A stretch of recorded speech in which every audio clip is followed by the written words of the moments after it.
Tonight we have attorney Mike Zinsser with us.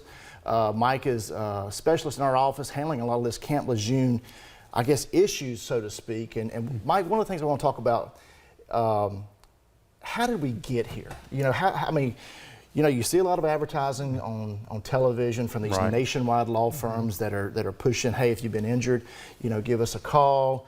And if you read the fine print at the bottom, they're going to farm that out to another law firm that's actually local and in the area. So you really don't talk to the individuals that are on the phone or deal with them at all, or on the camera, I should say, or deal with them at all. But let's just break it down to the basic, just to the beginning. How did we get here? How did this Camp Lejeune, I mean, what is it about, and where do we stand today on this? Right. Well, if you go back to the date, military bases, is being retired military myself, is a very industrial place to work. There's tons of chemicals around there, oils, fuels, toxins that are used constantly. In most cases, they're handled properly. Unfortunately, Camp Lejeune is an area where they weren't handled properly. And from 1953 all the way through 1987, fuels, chemicals were dumped into the drinking water. This is the potable water in which the families would use to drink out of it, bathe in, shower in. And that's not the worst part. The worst part of it is, back in the early 80s, the government knew about this when it was first tested. And instead of stopping the families from utilizing the potable water in the facilities, they covered it up for about 7 years. Any idea how many families could be affected by this?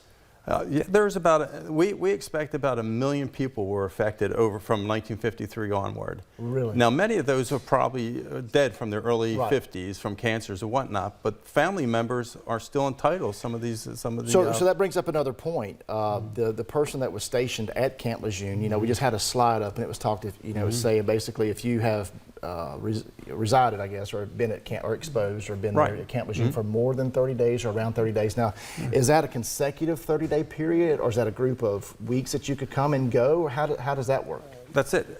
If you were there for 30 days, I don't care if it was 1 week for a year later you went back there for 2 more weeks, and 2 years later you went there for another 10 days. As long as it's cumulative, 30 days or more, you meet the first step of being the requirements for the suit. Now, it also, we have a date range also, I guess, from 1953 to December of 1987. That's correct. You have to have a cumulative period of at least 30 days during that time span, but also it has to occur between August of 1953 and December of 1987. That's correct. Okay. Yeah. Could you be civil service and be at Camp Lejeune, or is this, did you have to be enlisted?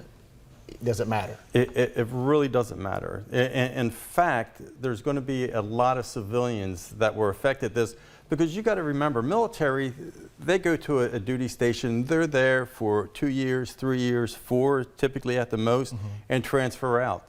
Your civilian workers stay there.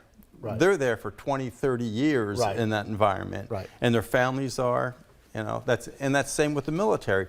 The military, their families, their children that go to the schools on base, that swim in the pools on base, the recreation facilities. So though some of the individuals may live off base, they were on base every day. You know, for one reason or another. And what's so sad about this, I should say, is this is drinking water. That's right. This is something that you kind of take for granted, especially in today's time.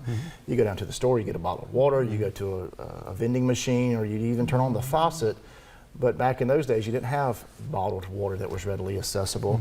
And individuals are just basically drinking themselves sick, you know, and it's something that you would not even think about until now. So fast forward. So, you know, we've got put that slide back up, guys, if you will, just for a second. We've got, you lived to work at Camp Lejeune for at least a cumulative period of 30 days over a period between August 1953 and December 1987. So what's happening now? Right now, and this is the government telling us, we want you to sue us. Very rarely does the government open the door to allow suits. Typically, the federal government's immune to this type of suit unless they approve it. And here, Congress had allocated funds and passed bill, and it was signed into law by the president to say, we did wrong, we want to compensate individuals for this. So unlike typically where the government would say, no, you can't sue us, in this case, the government is saying, we know we did wrong. We should have done something long before we did, and though we can't fix the issue, the best we can do is financially compensate you. Right. Well, that's a great way of putting it now. So the phone lines are open, 850-392-1544. If you don't feel comfortable asking your question on the air, you can always email us at lawcall@wmbb.com. If we are unable to address your question tonight, we will try to address it during the week as well.